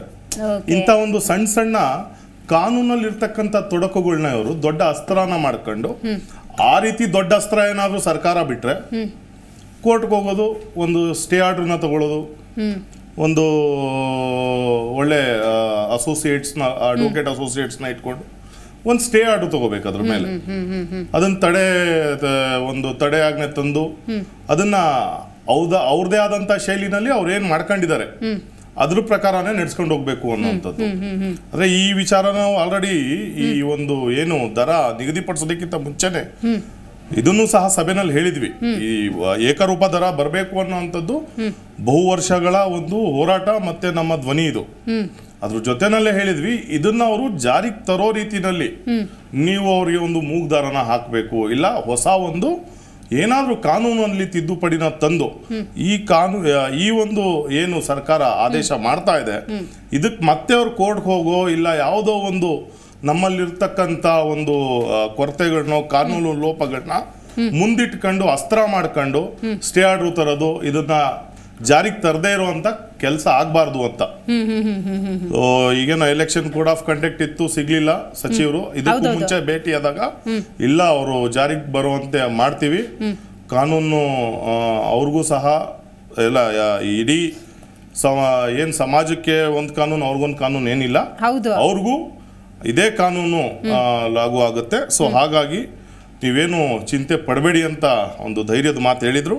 ಈಗ ಕೋಡ್ ಆಫ್ ಕಂಡಕ್ಟ್ ಮುಗ್ದಿದೆ, ಮುಂದಿನ ವಾರದಲ್ಲಿ ಒಮ್ಮೆ ಭೇಟಿಯಾಗಿ ಅವ್ರಿಗೆ ಇದು ಯಾವಾಗ ಜಾರಿಗೆ ಬರುತ್ತೆ, ಜಾರಿಗೆ ಬರಲಿಲ್ಲ ಅಂದ್ರೆ ಜಾರಿಗೆ ಬರೋ ರೀತಿನಲ್ಲಿ ಹೇಗ್ ಮಾಡೋದು, ಇದಕ್ಕೆ ಏನ್ ಅವ್ರಿಗೇನ್ ಶಿಕ್ಷೆ, ಇಲ್ಲ ಏನ್ ರಾಜ್ಯದಿಂದ ಹೊರಗೆ ಹಾಕುವಂಥದ್ದ, ಲೈಸೆನ್ಸ್ಗಳನ್ನ ಸಸ್ಪೆಂಡ್ ಮಾಡೋದ, ಇಲ್ಲ ಇವರು ಕೇಂದ್ರ ಸರ್ಕಾರಕ್ಕೆ NICಗೆ ಬರಿಬೇಕು, ಇವರ ಪ್ಲೇ ಸ್ಟೋರ್ ಇಂದ ಇವ್ರ ಅಪ್ಲಿಕೇಶನ್ ಡಿಲೀಟ್ ಆಗಬೇಕು, ಆ ಒಂದು ಲೆಕ್ಕಾಚಾರಕ್ಕೆ ಇವರು ಕ್ಯಾಲ್ಕುಲೇಷನ್ ಮಾಡಿ ರಾಜ್ಯ ಸರ್ಕಾರ ಆದೇಶ ಹೊರಡಿಸ್ಬೇಕು. ಕೇಳಿ, ಅಲ್ಲಲ್ಲ ಭಯ ಆಗಿರ್ಬೇಕು. ಈಗ ಮಾಡ್ತಾನೆ ಇಲ್ಲ, ಹಾಗಾದ್ರೆ ಕೊಲೆಗಾರ ಅವನು ಸರಿ ಹೋಗ್ತಾನೆ, ನಾನು ತಪ್ಪು ಮಾಡ್ಬಿಟ್ಟೆ ಅಂದ್ರೆ ಇವತ್ತು ಅವನಿಗೆ ಕಾನೂನಲ್ಲಿ ಏನಾದ್ರು ಇಲ್ಲ ಸರ್ವೈತಾನಂತ ಹೇಳೋನ್ ಬಿಡಿ ಅಂತ ಬಿಟ್ಬಿಡ್ತಾರ? ಇವತ್ತೆಷ್ಟೋ ಅಪರಾಧಗಳು ಯಾಕೆ ನಡೀತಾ ಇಲ್ಲ ಅಂದ್ರೆ ಕಠಿಣ ಶಿಕ್ಷೆಗಳು ಅದಕ್ಕೆ ಏನು IPC ಸೆಕ್ಷನ್ ಅಲ್ಲಿ ಇದೆ, ಹಾಗಾಗಿ ನಡೆಯೋದಿಲ್ಲ. ಇವ್ರಿಗೆ ಆ ರೀತಿ ಒಂದು ನಾನು ಹೇಳಿದ್ದು ಎಕ್ಸಾಂಪಲ್ ಆಗಿ ಆ ರೀತಿ ಒಂದು ವ್ಯವಸ್ಥೆನ ಮಾಡಬೇಕು, ಬೇಲಿನ ಹಾಕುವಂತ ಕೆಲಸ ಮಾಡಬೇಕು. ಸೊ ಅದಕ್ಕೇನು ಮುಂದೆ ಸರ್ಕಾರ ಕ್ರಮ ತಗೊಳುತ್ತೆ, ಅದಕ್ಕೆ ಏನೆಲ್ಲ ಬೇಕು ಸಲಹೆ ಈಗಾಗಲೇ ನಾವು ಸಹ ಕೊಟ್ಟಿದ್ದೇವೆ, ಮತ್ತಷ್ಟು ಸಲಹೆ ಕೊಡ್ತೇವೆ. ಆದ್ರೆ ಆದಷ್ಟು ಬೇಗ ಕೂಡಲೇ ಮುಗ್ದರ ಹಾಕ್ದಾಗ ಮಾತ್ರ ಚಾಲಕರಿಗೆ, ಸಾರ್ವಜನಿಕರಿಗೆ ಇಬ್ರಿಗೂ ಒಳಿತಾಗುವಂಥದ್ದು ಈ ಸಾರಿಗೆ ಸೇವೆಯಲ್ಲಿ.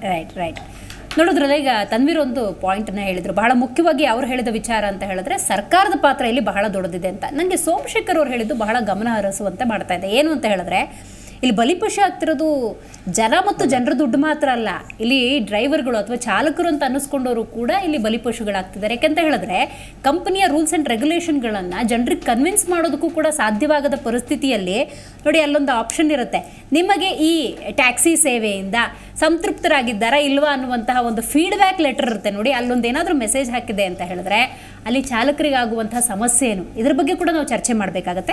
ಓಲಾನೇ ಆಗಲಿ, ಊಬರೇ ಆಗಲಿ, ಯಾವುದೇ ಟ್ಯಾಕ್ಸಿ ಸೇವೆಗಳಾಗಿ ಇದು ಜನ ಸೇವೆಯ ದೃಷ್ಟಿಯಿಂದ ಇರುವಂಥದ್ದು. ಬಟ್ ಜಯಸಿಂಹ ಸರ್, ಇದು ನಿಜಕ್ಕೂ ಕೂಡ ಸೇವಾ ರೀತಿಯಲ್ಲಿ ನಡೀತಾ ಇದೆಯಾ ಅನ್ನೋದೇ ಪ್ರಶ್ನೆ. ಈ ನಮ್ಮ ಭಾರತ ದೇಶದಲ್ಲಿ 28 ರಾಜ್ಯಗಳಿದೆ, 8 ಕೇಂದ್ರಾಡಳಿತ ಪ್ರದೇಶಗಳಿದೆ. ಈ ಕೇಂದ್ರ ಸರ್ಕಾರ ಏಕರೂಪ ಕಾಯ್ದೆ ಥರ ಈ ಸಾರಿಗೆ ಸಂಸ್ಥೆಗೆ ಇದನ್ನು ಭಾಳಷ್ಟು ಜಾರಿಗೆ ತರಬೇಕಿದು. ಮತ್ತು ಆಟೋ ದರಕ್ಕೆ 30 ರೂಪಾಯಿ ಥರ ಏನೋ ಒಂದು ಫಿಕ್ಸ್ ಮಾಡಿದ್ದಾರೆ. ಅದೇ ಥರ ಓಲಾ ಮತ್ತು ಊಬರ್ಗೆ ಇದೇ ಥರ ದರವನ್ನು ಸರ್ಕಾರ ನಿಗದಿಪಡಿಸಬೇಕು. ಆಗ ಮಾತ್ರ ಇದು ಕಡಿವಾಣ ಹಾಕಲಿಕ್ಕೆ ಸಾಧ್ಯ ಆಗುತ್ತೆ. ಈಗ ನೋಡಿ, ಕೆಲವೊಂದು ಆ್ಯಪ್ಗಳು ಅಂತ ಹೇಳಿದ್ರೆ ಭಾರತಕ್ಕೆ ಸಂಬಂಧಪಟ್ಟಿದೆ. ಈಗ ಬೇರೆ ಕೆಲವೊಂದು ಆ್ಯಪ್ಗಳು ವಿದೇಶಕ್ಕೆ ಸಂಬಂಧಪಟ್ಟಿರೋದಾಗಿದ್ದರಿಂದಾಗಿ ಈಗ ಬರಬಾರ್ದು, ಇಲ್ಲಿ ವ್ಯಾಪಾರ ಮಾಡಬಾರ್ದು ಅಂತ ಹೇಳ್ತಿಲ್ಲ.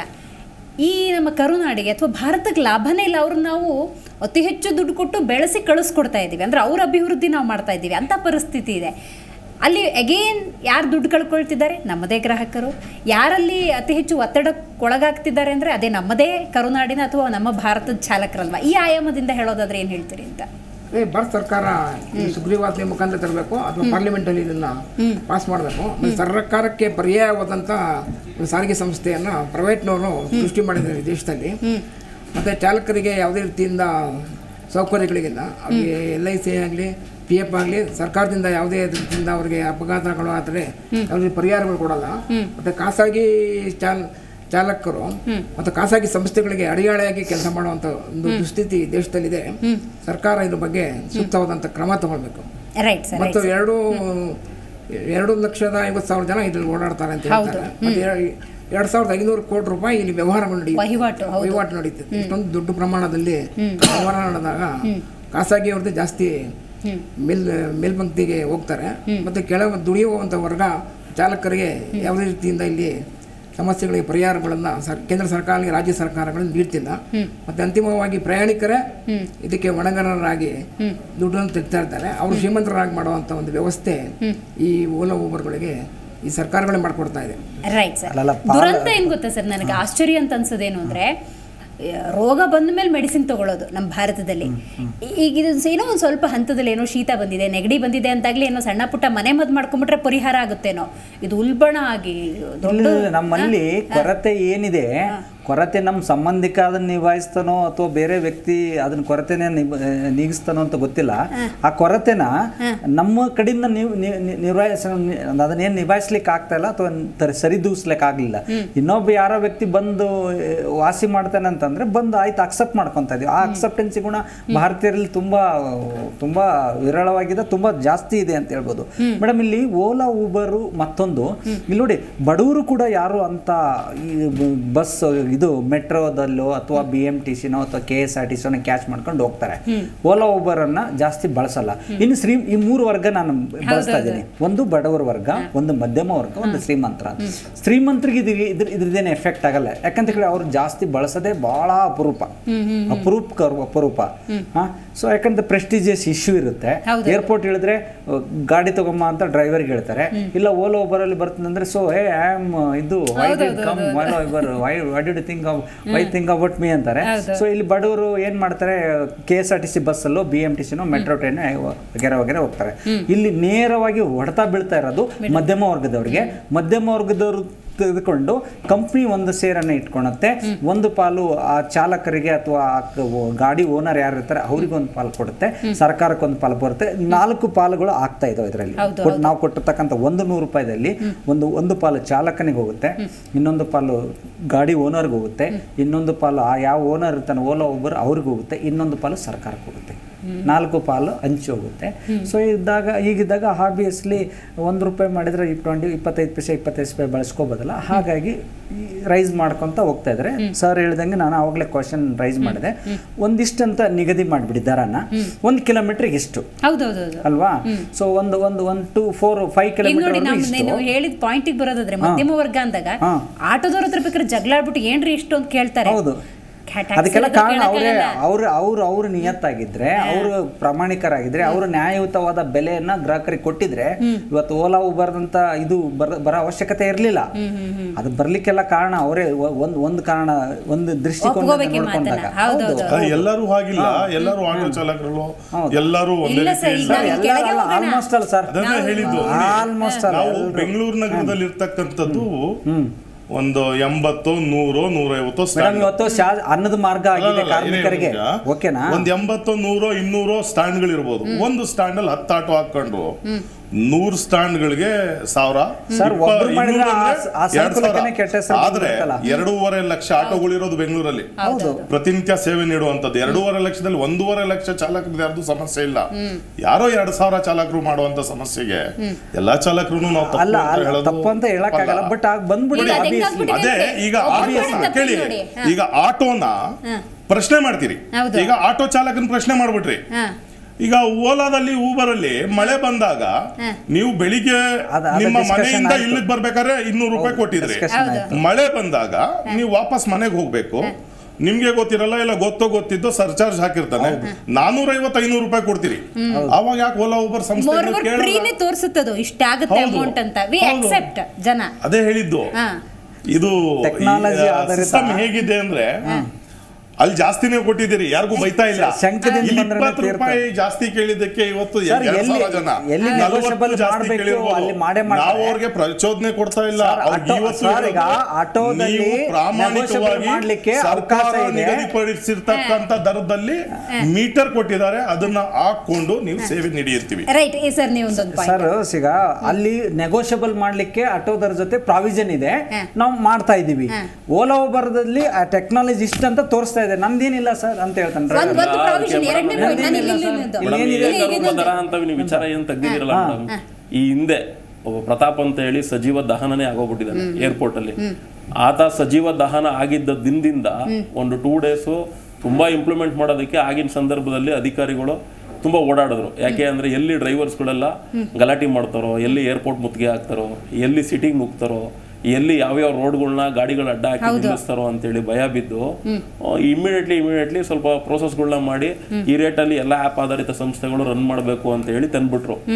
ಮೇಡಮ್ ಈ ಏಕರೂಪ ದರ ಬರಬೇಕು ಅಂದ್ರೆ ಅದಕ್ಕೊಂದೇ ಕಾರಣ. ಈಗ ಹೇಳಿದ್ರು ಆಟೋದಲ್ಲಿ ಅಂತೇಳಿ, ಮೇಡಮ್ ಆಟೋದವ್ರಿಗೆ ಮೀಟರ್ ಕೊಟ್ಟಿದೆ ಗೌರ್ಮೆಂಟ್, ಅವ್ರಿಗೆ 4 ಕಿಲೋಮೀಟರ್ಗೆ ಇಷ್ಟು, ಪರ್ ಕಿಲೋಮೀಟರ್ ಇಷ್ಟು ಅಂತ ಹೇಳಿ ದರ ನಿಗದಿ ಮಾಡಿದೆ. ಇಲ್ಲಿ ನಮ್ಮಲ್ಲೂ ಕೂಡ ಅಷ್ಟೇ, 10 ಲಕ್ಷದ ವೆಹಿಕಲ್ಗಳಿಗೆ 4 ಕಿಲೋಮೀಟರ್ ₹100, ಮಿನಿ ವೆಹಿಕಲ್ಗಾದ್ರೆ 24, ಸೆಡನ್ಗಾದ್ರೆ 28, SUV-ಗಾದ್ರೆ 32 ಅಂತ ಹೇಳಿ ಒಂದು ರೇಟ್ನ ಫಿಕ್ಸ್ ಮಾಡಿದೆ.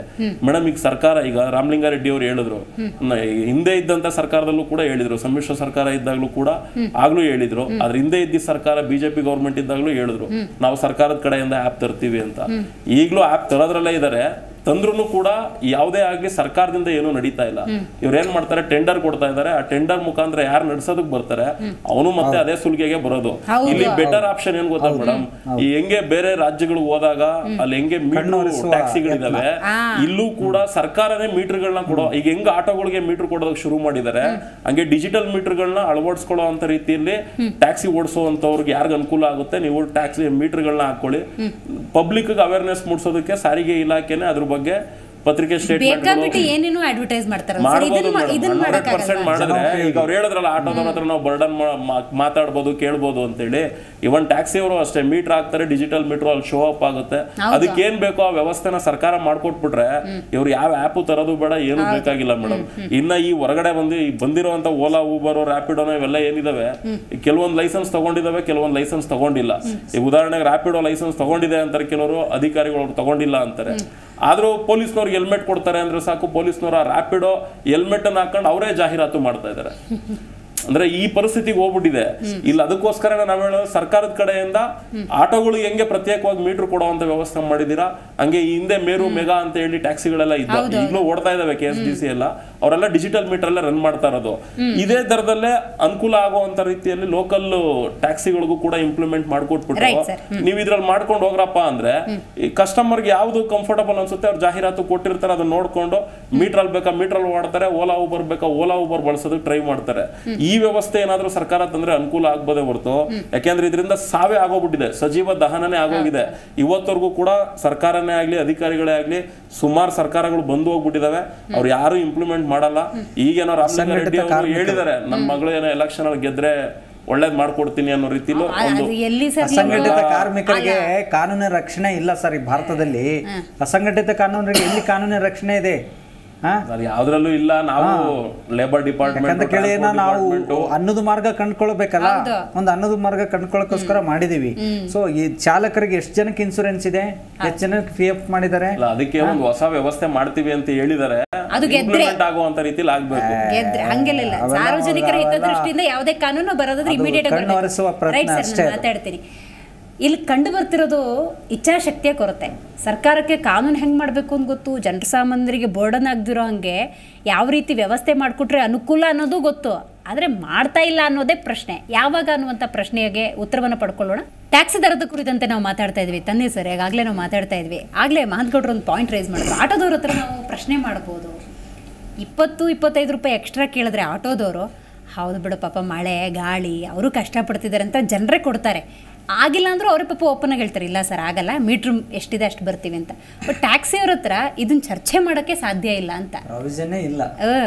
ಆದ್ರೂ ಯಾವುದೇ ಮೀನಾಮೇಷ ಹೇಳ್ದಲೆ ಬೆಳಿಗ್ಗೆ ಮತ್ತೆ ವಾಪಸ್ ಬುಕ್ ಮಾಡ್ಕೋತೀವಲ್ಲ. ಹೌದು, ಅದೇ ಹೇಳಿದ್ದು, ಅವಶ್ಯಕತೆ ಮತ್ತೆ ಅನಿವಾರ್ಯತೆ ಇಲ್ಲಿ ನಮ್ಮನ್ನ ನಡೆಸ್ಕೊಂಡು ಹೋಗ್ತಾ ಇದೆ. ಆದ್ರೆ ಎಲ್ಲೋ ಒಂದು ಕಡೆ ದೋಷಣೆ ಮಾಡುವಂಥದ್ದು, ಇದ್ ಮಾಡೋದು, ತಪ್ಪಿತಸ್ಥ ಸ್ಥಾನದಲ್ಲಿ ನಿಲ್ಸೋದು ಚಾಲಕನಿಗೆ. ಜಾಸ್ತಿ ಬಂದಾಗ ಟ್ಯಾಕ್ಸಿಗಳಲ್ಲೂ ಸಹ ನಮ್ಮ ಟ್ಯಾಕ್ಸಿಗಳಲ್ಲಿ ಬಿಲ್ ಜಾಸ್ತಿ ಬಂದಾಗ ಕಸ್ಟಮರ್ಗಳು ಜಗಳ ಆಡಿದ್ದಾರೆ, ಜಸ್ಟಿಫಿಕೇಶನ್ ಕೇಳ್ತಾ ಇದಾರೆ. ಜಗಳ ಅಂತ ಭಾವಿಸ್ಬೇಡಿ, ಕಸ್ಟಮರ್ ಜಸ್ಟಿಫಿಕೇಶನ್ ಕೇಳ್ತಾರೆ. ಅದನ್ನ ಜಸ್ಟಿಫಿಕೇಶನ್ ಕೊಟ್ಬಿಟ್ರೆ ಕನ್ವಿನಿಯನ್ಸ್ ಮಾಡೋ ರೀತಿ ಗೊತ್ತಿಲ್ಲ. ಕೇಳಿ, ಜಸ್ಟಿಫಿಕೇಶನ್ ಯಾವ ರೀತಿ, ಯಾರಪ್ಪನ ಮನೆದು ಅಂದ್ಬಿಟ್ರೆ ಅದು ಜಸ್ಟಿಫಿಕೇಶನ್ ಅಂತಾರ. ಅದೇ ಹೇಳಿದ್ದು, ಇಲ್ಲಿ ನಂಬರ್ ಆಫ್ ಕೇಸಸ್ ಅಲ್ಲ, the major cases, major problems ಬಗ್ಗೆ ಡಿಸ್ಕಷನ್. ಜಸ್ಟಿಫಿಕೇಶನ್ ಡ್ರೈವರ್ ಹೇಳೋದು ಇಷ್ಟೇ, ಸರ್ ನೀವು ಬುಕ್ ಮಾಡಿರೋದು ಆಪ್ ಅಲ್ಲಿ, ದಯವಿಟ್ಟು ಆಪ್ ಕೇಳ್ಕೊಳ್ಳಿ ಅಂತಾರೆ. ಎಲ್ಲ ನಿಮ್ದೇ ಕಂಡ್ರೆ ಇದು ಫೀಡ್ಬ್ಯಾಕ್ ಅಲ್ಲಿ ಹಾಕೋದಿಲ್ವಾ? ಅಂದ್ರೆ ದರ ಹೆಚ್ಚಾಗಿದೆ, ಇದು ನಮ್ಗೆ ಸಮಂಜಸವಾಗಿಲ್ಲ. ಯಾರಿಗ ಹೋಯ್ತದೆ? ಓಲಾ ಸಂಸ್ಥೆಗೆ ಹೋಗುತ್ತೆ, ಅದು ಅವ್ರು ನೋಡಕ್ ಇಷ್ಟ ಇಲ್ಲ ಅವ್ರಿಗೆ.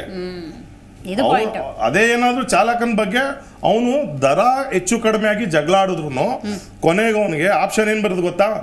ಡ್ರೈವರ್ ಮಿಸ್ಬಿಹೇವ್ಡ್ ಅಂತ ಬರ್ತದೆ. ಡ್ರೈವರ್ ಮಿಸ್ಬಿಹೇವ್ಡ್ ಅಂತ ಆಗ್ತಿದ ತಕ್ಷಣ ಡ್ರೈವರ್ ID ಬ್ಲಾಕ್ ಆಗುತ್ತೆ, ಅವನ್ ತಿಂತಾ ಇರ್ತಕ್ಕಂತ ಅನ್ನಕ್ಕೆ ಕನ್ನ ಬೀಳುತ್ತೆ. ಆದ್ರೆ ನಾಳೆ ಸಸ್ಪೆನ್ಷನ್ ಓಪನ್ ಆಗುತ್ತೆ. ಇಲ್ಲ 3 ಸತಿ ಮೇಲೆ ಅಟೆಂಪ್ಟ್ಸ್ ಆಗಿದೆ, 5 ಸತಿ ಜಾಸ್ತಿ ಆಗಿದ್ಯಾ, ಪರ್ಮನೆಂಟ್ ಬ್ಲಾಕ್ ಮಾಡ್ಬಿಡ್ತಾರೆ. ಈ ಸಮಸ್ಯೆಗಳಾಗ್ತಾ ಇದೆ. ಏಕರೂಪ ದರ ತರಿಸಿದ್ದೇನೆ ಎಲ್ಲಾ ಬೆಂಗಳೂರು ನಗರದಲ್ಲಿ ಟ್ಯಾಕ್ಸಿಗಳು. ಈಗ ಆಟೋಗಳಿಗೆ ಯಾವ ರೀತಿ ಒಂದೇ ದರ ಇದೆ, ಎಲ್ಲಾ ಟ್ಯಾಕ್ಸಿಗಳು ಸೇವೆ ನೀಡುವಂತವು ಬೆಂಗಳೂರು ನಗರ ಪ್ರದೇಶದಲ್ಲಿ ಒಂದೇ ದರದಲ್ಲಿ ಏರ್ಪೋರ್ಟ್ ದರಕ್ಕೆ. ಈಗ ಸರ್ಕಾರ ಇದಕ್ಕೆ ಒಂದೇ ಏನಂದ್ರೆ ಇವ್ರ ಹತ್ರ ಇವ್ರು ಕೋರ್ಟ್ ಹೋಗ್ತಾರೆ, ಎಲ್ಲ ಮಾಡ್ತಾರೆ. ಒಂದು ವ್ಯವಹಾರ ಮಾಡ್ಲಿಕ್ಕೆ ಇವತ್ತು ನಮ್ಗೆ ಟ್ರೇಡ್ ಲೈಸೆನ್ಸ್ ಬೇಕು, GST ಬೇಕು, ಎಲ್ಲ ಇಟ್ಕೊಂಡು ನಾವು ಕೂತ್ಕೊಂಡ್ರು BBMP ಅವ್ರು ಬರ್ತಾರೆ, ಎಲ್ಲ ಬಂದು ಏನೋ ಇನ್ನೊಂದು ಕ್ವಶನ್ ಮಾರ್ಕ್ ಇಟ್ಟು ಹೋಗ್ತಾರೆ. ಇವ್ರು ಬಂದು ಇಷ್ಟು ದೊಡ್ಡ ಸಾಮ್ರಾಜ್ಯನ ಕಟ್ಟಿದಾರಲ್ಲ, ಇವ್ರುಗಳಿಗೆ ಯಾವುದೇ ಕಾನೂನು ವ್ಯಾಪ್ತಿ ಬರ್ತಾ ಇಲ್ಲ. ಅದಕ್ಕೆ ಏನ್ ಮಾಡ್ಬೇಕು, ಏನು ಪ್ಲೇ ಸ್ಟೋರ್ ಇದೆ ಇವ್ರದ್ ಮೇನ್ ನರನಾಡಿಗಳಿರೋದಲ್ಲಿ ಪ್ಲೇ ಸ್ಟೋರ್ ಅಲ್ಲಿ ಆಪ್ ನ ತೆಗೆದ್ಬಿಟ್ಟು ಈ ಆಪ್ ನಾವು ವಿಸಿಬಲ್ ಮಾಡಬೇಕು ಅಂದ್ರೆ ನೀವಿಷ್ಟು ಟರ್ಮ್ಸ್ ಅಂಡ್ ಕಂಡೀಷನ್ ವ್ಯಾಪಾರಕ್ಕೆ ಬಂದಿದ್ದೀರಲ್ವಾ, ಈ ನಮ್ಮ ಟರ್ಮ್ಸ್ ಅಂಡ್ ಕಂಡೀಷನ್ಗೆ ಒಪ್ಪಿಗೆ ಕೊಡಿ, ನಾವು ಮಾಡ್ತೀವಿ ಅಂತ. ಇದು ಬಂದು ಪ್ಲೇ ಸ್ಟೋರ್, ಟೋಟಲ್ ಸ್ಯಾಟಲೈಟ್ ಏನ್ ಆನ್ಲೈನ್ ಇದೆ, ಇದೆಲ್ಲ ಪ್ಲಾಟ್ಫಾರ್ಮ್ ಕಂಟ್ರೋಲಿಂಗ್ ಇರೋದು NIC ಮತ್ತೆ ಕೇಂದ್ರ ಸರ್ಕಾರದ ಅಧೀನದಲ್ಲಿ. ಕೇಂದ್ರ ಸರ್ಕಾರ ಇಚ್ಛಾಶಕ್ತಿನೇ ತೋರಿಸ್ತಾ ಇಲ್ಲ. ಆ ಓಲಾ ಸಂಸ್ಥೆನಲ್ಲಿ ಈಗಿರ್ತಕ್ಕಂಥ ಕೇಂದ್ರ ಸರ್ಕಾರದ ಹಲವಾರು ರಾಜಕಾರಣಿಗಳು, ರಿಟೈರ್ಡ್ ಅಧಿಕಾರಿಗಳು ಎಲ್ಲ ಓಲಾ ಸಂಸ್ಥೆನಲ್ಲೇ ಬಿದ್ದವರೆ, ಅಧಿಕಾರಿಗಳಾಗಿ, ಪಾರ್ಟ್ನರ್ಗಳಾಗಿ. ಅವರೆಲ್ಲಿ ಮಾಡ್ತಾರೆ?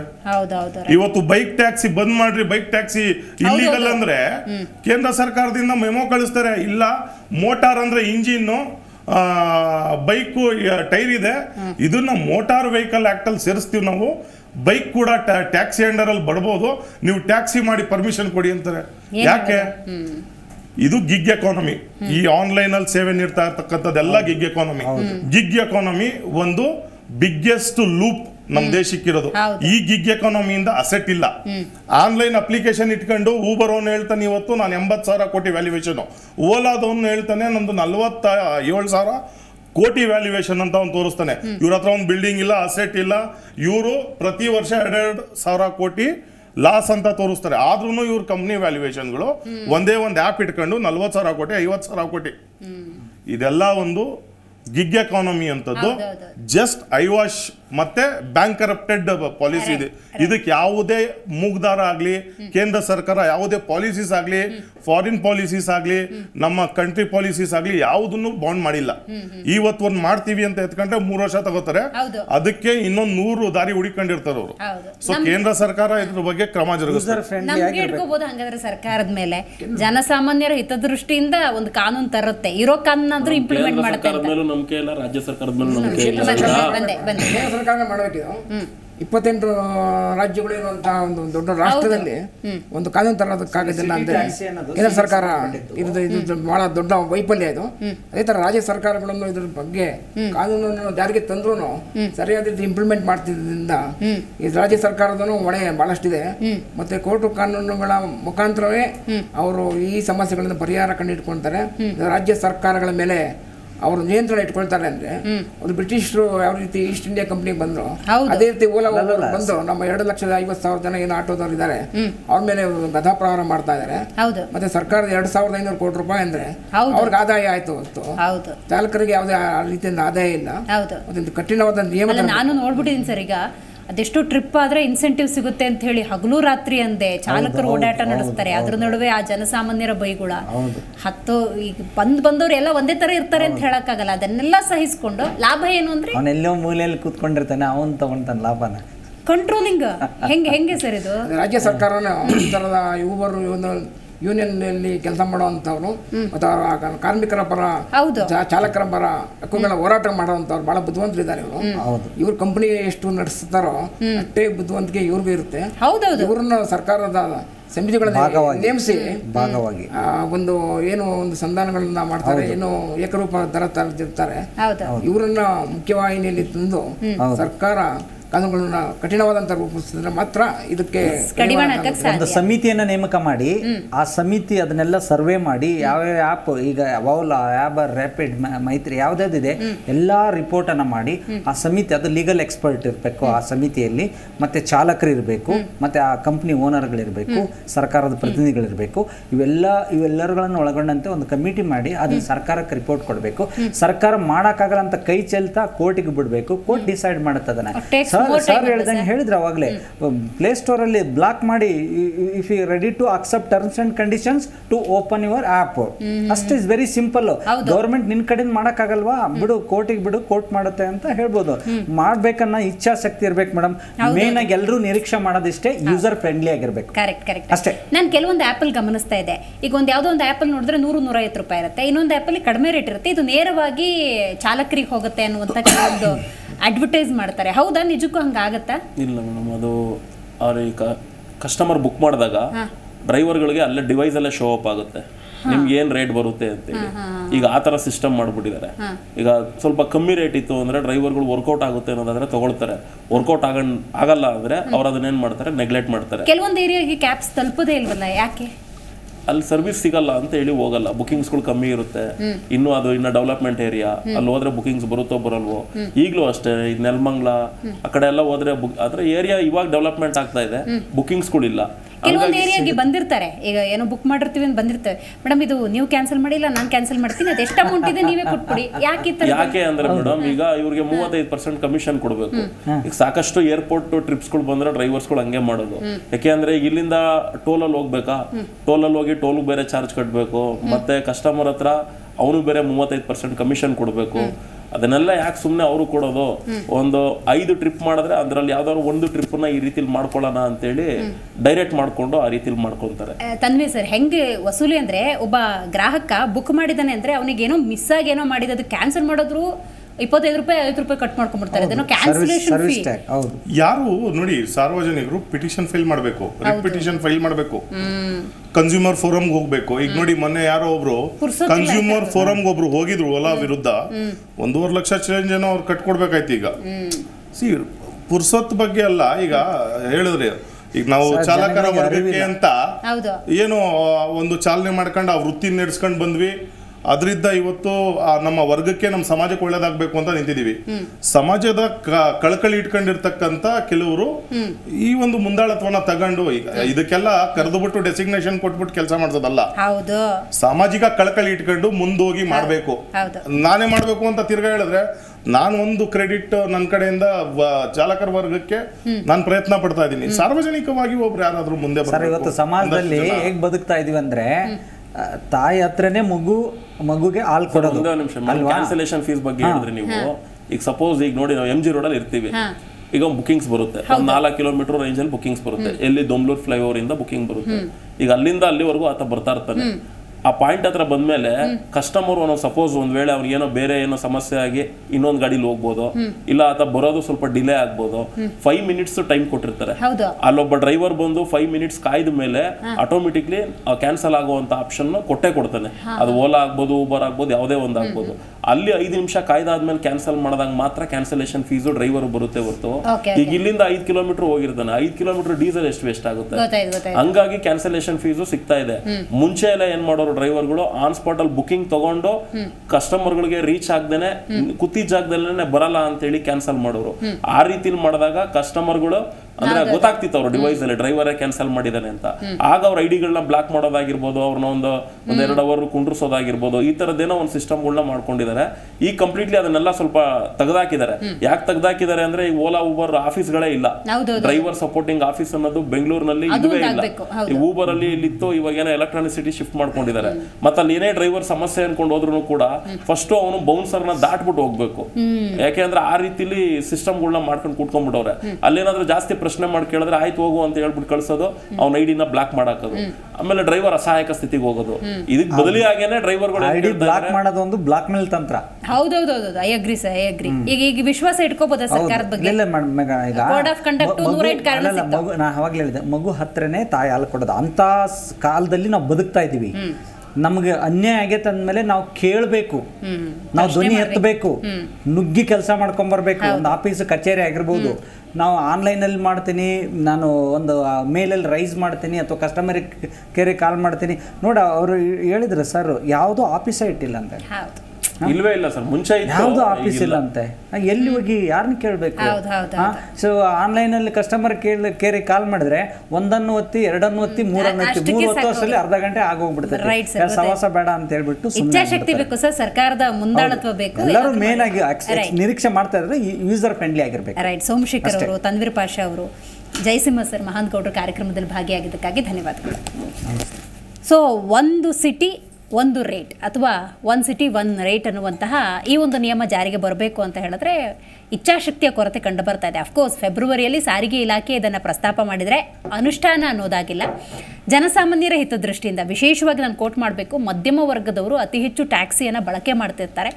ಅವರ ಹಿತದೃಷ್ಟಿಯಿಂದ ಒಂದು ಕಾನೂನನ್ನು ಜಾರಿಗೆ ತಂದರೆ ಖಂಡಿತವಾಗಲೂ ಚಾಲಕರಿಗೆ, ಗ್ರಾಹಕರಿಗೆ ಅನುಕೂಲವಾಗುತ್ತೆ. ಆ ನಿಟ್ಟಿನಲ್ಲಿ ಸರ್ಕಾರ ಮುಂದಿನ ದಿನಗಳಾದರೂ ಕ್ರಮವನ್ನು ತೆಗೆದುಕೊಳ್ಳುತ್ತಾ ಕಾದು ನೋಡೋಣ ಅಂತ ಹೇಳ್ತಾ ಇವತ್ತಿನ ಕಾರ್ಯಕ್ರಮವನ್ನು ಮುಗಿಸೋಣ. ನೋಡ್ತಾರೆ ಜಿ ಕನ್ನಡ ನ್ಯೂಸ್, ಸತ್ಯವೇ ಸುದ್ದಿಯ ಜೀವಾಳ.